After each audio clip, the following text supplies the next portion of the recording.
lot of people ask me, why did you found the Opportunity Coalition? And I did so for a few primary reasons. The first is to promote free enterprise. I'm a big believer that's one of the things that made America great and continues to make us great, and we can never take it for granted. The second thing, a reason that I created it, is because I wanted to connect people together.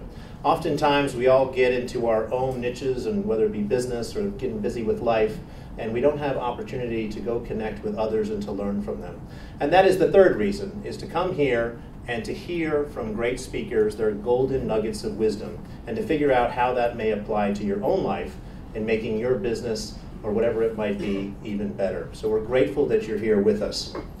Before I introduce our speaker, I'd like to talk about a concept that has really been germinating in me, and I've been kind of taking this journey for a while, and I know it's been occurring with a lot of you. And that is this idea of doing well by doing good. Think about that for a second. Doing well by doing good. Sometimes in society today, people assume, oh, those business people, all they're after is profit or money or getting more market share. They just care about themselves. But you see, I believe that there is a convergence where you can actually do well and make profit and grow your company or your business, whatever it might be. But you can also do it while you're doing good and to have a positive impact in society. A number of years ago, I had the opportunity to read a book called Halftime. How many in here have read the book Halftime? So in this book, Halftime, a gentleman by the name of Bob Buford wrote it. He asked the question of, when you get to the halftime of your life, what do you want that second half of your life to be? You see, a lot of people focus on this thing called success coming out of the gates. And whatever that looks like for you, build a nonprofit, make money, get the house on the hill, whatever it is for you as you define success. But oftentimes people need to make that transition of going from success to significance. What is the significance you're going to have in this world to hopefully make it a better place than you found it? I learned that this idea of halftime, none of us know when is that going to be for us. Some of us may be in the third quarter right now. Some may be in the fourth quarter with a few seconds left on the clock. Don't get up and leave right now. We'll keep an eye on you. But I learned this the hard way. My stepfather, Bill Watson, who adopted me, and I consider him my father, went away healthy one morning at 39 years of age. And he came back that night, and he died on the floor in front of me. 39 years of age. When Bill left that morning, he didn't think that he was at the halftime. He probably didn't think he was entering the second quarter, right? But that's what happened. And Bill and I, that morning, had a disagreement about something he asked me to do. And being that I was 16 at the time and had all the answers and was immortal, we had an argument. And I went off to basketball practice, and I felt guilty about it, so I bought him a t-shirt from my team. And I left that t-shirt on the table for him so that he would have that when he got back that night. That t-shirt was a symbol of, I'm sorry, forgive me.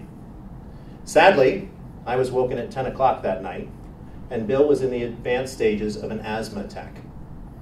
I did everything I could to save him, but he died all the same. And he never got to see that t-shirt. He never got to hear I'm sorry. He never got to have someone make amends with him. So I share this with you not to be sullen or sad, but to encourage you that you never know when your halftime is in your life, and you never know when the fourth quarter is either. And to treat those people around you with love and respect, and even if you disagree with them, make sure that they know how you really feel about them, hopefully in a positive way, and work towards it. Life is short. It's okay to forgive. It's okay to love. This book also talked about this idea of taking your passions and turning it into your profession. You see, I really believe, and I know many of you have heard me say it before, that if you pursue your passions in life, the things that really drive you, and you apply that in your work life, you'll never work another day in your life because you're truly enjoying what you're doing. And so I encourage each of you to think about what it is that you're doing for a living, what it is that you're doing to help serve society, to show love, to have a positive impact. We all could probably do more, but take a moment and say, you know what? What do I want my legacy to be? When people think of you at the end of your days, what is your legacy? My parents told me when I was young, Brian, you would be a blessed man if you could go out and impact one life for the better. Just one. And if you have the capacity to impact hundreds or thousands or millions, so be it. But focus on the one. And I think we all have someone right now maybe that we're thinking about, someone that we could go out and have a positive impact. It could be a family member, could be somebody at work, could be somebody in our community. Focus on the one and see what positive impact that we all can have together. The reason I picked that particular topic tonight is Susan Morrice has been a friend for a number of years. She is one of those rare people, actually, that I would say, that truly lives life with passion every single day. And I just love that about her. She's going to make me look like I was asleep up here at the microphone here in a minute, so I've got to build it up. But Susan is really pursuing her passions, and she's made it her profession, and she's having a dramatic impact in the lives of many, many people. Susan is the chairman of Belize Natural Energy, which to date is the only oil-producing company in Belize.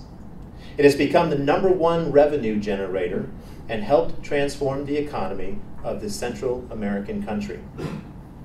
Susan's passion for Belize and its people became ignited when she first met with Belizean Mike Usher, who shared her vision and desire to make a difference there. Usher and Morrice both knew there was oil in Belize, but convincing others was their biggest challenge. Over the years, well-respected and world-renowned oil companies, some of the biggest, had dug 50 exploratory wells, 50, with no success. In fact, executives and colleagues in these companies advised Usher and Susan against the drilling attempt, which could negatively affect their careers. When have you come to a point in your career and your life where all the naysayers are out there and all the people saying no in the stands? And you knew that if you messed up, you might actually negatively affect your career, but you went forward anyway. And you were successful. Regardless if you hit oil or not, you were successful in trying. Well, they hit oil in a big way. Susan's values of trust, social and environmental responsibility, human potential, creativity, and teamwork complement the core objectives of B&E to find oil and extract it from the earth in a safe and environmentally professional approach. 99% of Susan's employees are Belizeans. She didn't go down there and find oil and bring a bunch of people from America or other places. She employed the very people that are there. And she's impacted the education and healthcare system in ways that many of us will never know. So with that, help me welcome Susan to the front.